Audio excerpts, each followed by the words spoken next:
It is my honor to represent Prime Minister Narendra Modi at the BRICS outreach segment. I convey his greetings to all of you. Let me join colleagues in thanking President Vladimir Putin for the excellent arrangements and the warm hospitality. Excellencies, we face the paradox that even as forces of change have advanced, some long-standing issues have only become more complex. On the one hand, there is the steady diversification of production and consumption.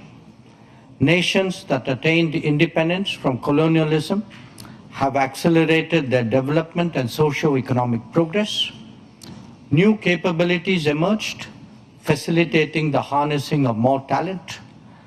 This economic, political, and cultural rebalancing has now reached a point where we can contemplate real multipolarity.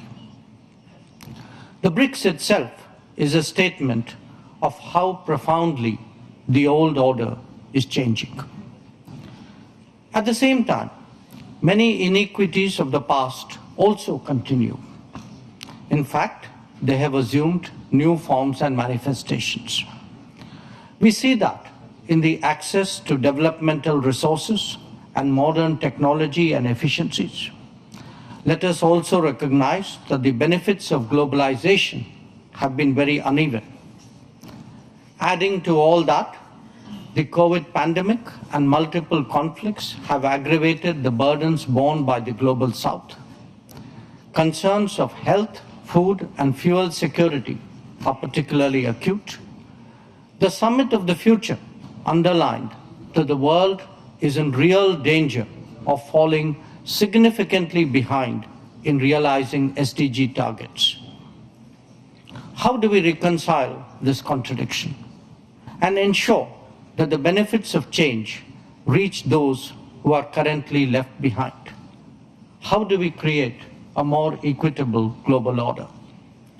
First, by strengthening and expanding platforms of an independent nature, and by widening the choices in different domains and minimizing undue reliance on those that can be leveraged. This is really where BRICS can make a difference for the global South. Second, by reforming established institutions and mechanisms, especially the UN Security Council in the permanent and the non-permanent categories. So too, the multilateral development banks, whose working procedures are just as outdated as that of the UN. India initiated an effort during its G20 presidency, and we are glad to see that Brazil is taking it forward. Third, by democratizing the global economy through creating more production hubs.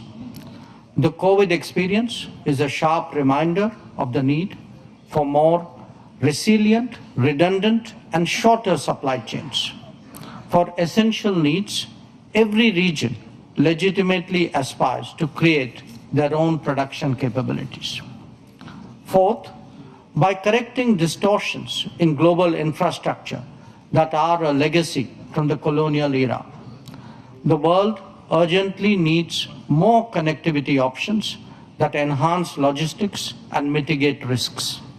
This must be a collective endeavor for common good with utmost respect for territorial integrity and sovereignty. And fifth, by sharing experiences and new initiatives. India's digital public infrastructure, its unified payment interface, the Gati Shakti infrastructure all hold a larger relevance. The International Solar Alliance, the Coalition for Disaster Resilient Infrastructure, the Global Biofuel Alliance, Mission Life, and the International Big Cat Alliance are similarly initiatives of common interest. As a first responder, be it for natural calamities, health emergencies, or economic crisis, we seek to do our fair share. Excellencies, addressing conflicts and tensions effectively is a particular need of the day. Prime Minister Modi has emphasized that this is not an era of war. Disputes and differences must be settled by dialogue and diplomacy. Agreements, once reached, must be scrupulously respected. International law should be adhered to without exception, and there should be zero tolerance for terrorism. Excellencies, the situation in the Middle East, West Asia for us, is an understandable concern.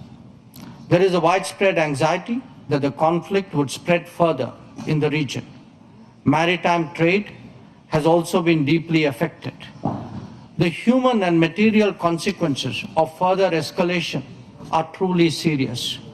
Any approach has to be fair and durable, leading to a two-state solution. Excellencies, we meet in difficult circumstances. The world must be prepared to think afresh on long-standing challenges. Our gathering is a message that we are indeed prepared to do so. I thank you for your attention.